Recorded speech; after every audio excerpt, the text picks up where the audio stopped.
भारतीय नोट्रे कहीं लिखा जाए 17टी भाषा। आपण केबे भारतीय टंका नोट को भल भाव देखिछंती कि नोट्रे कहीं एते भाषा लिखा जाए थाए जानिछंती कि भारतीय करेन्सी नोट्रे मोट 17टी भाषा व्यवहार करा जायछि।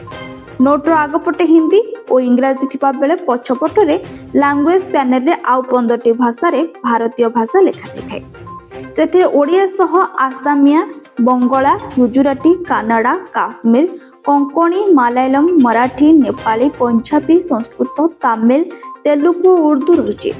हिंदी और इंग्राजी को नोट सम्मुख भाग में रखा जाइथिबार कारण हेउची सारा देश रे नोट को सहजरे चिन्हट करा जाय परिबो। जदियो भारतीय संविधान अष्टम अनुसूची रे वर्तमान 22टी भाषा रही, तथापि नोट डिजाइन पूर्व प्रस्तुत होइथिबारु एबे मध्य 17टी भाषा ही व्यवहार करा जाउछि। भारतीय रिजर्व बैंक दीर्घ दिन धरी नोट्र विभिन्न भारतीय भाषा को स्थान दे आसुछि, जहाँ भारतर भाषागत विविधता और एकतार एक सुंदर प्रतीक।